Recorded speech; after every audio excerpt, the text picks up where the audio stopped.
Okay lang ba sa inyo na may pumapapel? Ako, okay lang sa akin. Basta ganito klaseng papel. Papel na liempo. Kaya, let's start cooking! Simple, simple. Luto na, ha-ha.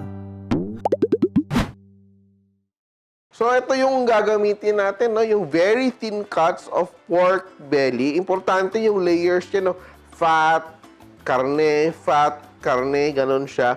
And, nabibili naman siya sa mga groceries. So easy to get. And gagawa lang tayo ng ating sariling breading mix kasi dapat very neutral yung flavor natin. Kasi pwede natin siyang lagyan ng kung ano-anong flavors. No? So, we start off with flour, all-purpose flour. Ito siya, 3/4 cup. 1/4 cup na cornstarch. Ito yung talagang magpapakrispy yung ating cornstarch. And mix natin. And asin, no? So, yung asin ko dito is around 2 teaspoons. Yan.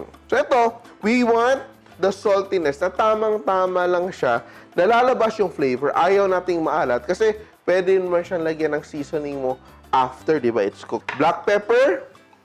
Ang key natin dito is to cook it in medium heat hanggang mag-dehydrate, hanggang maging super crispy siya. Dredge natin sa ating mixture, no? Breading mix natin. Flour, cornstarch, salt, pepper. Sobrang easy. Fry. Yan, no?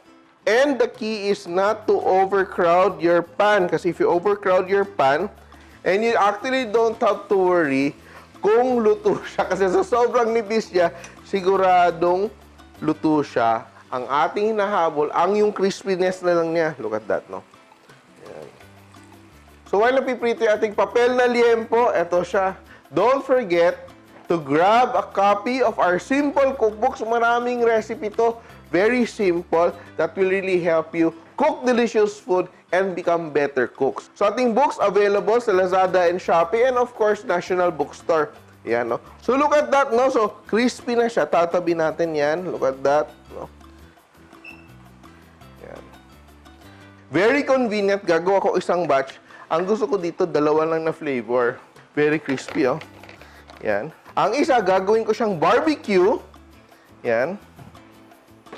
Shake, di ba? Yan. And ito, meron ako ito. Sobrang simple lang ating sausawan. Suka na may chili spice, vinegar. Dapat pumili ka ng thin slices, no? Because the thicker the pork is, the more difficult it is to become crispy. Yan. And I will make another flavor. And I will do my sour cream. Diba? Dapat may konting pasayaw-sayaw, no? Toss everything. Ang ating beautiful, very crispy, look at that, barbecue flavor. And on its own, try this at home. Pumapel na kayo at gumawa kayo ng papel na liempo. Simple!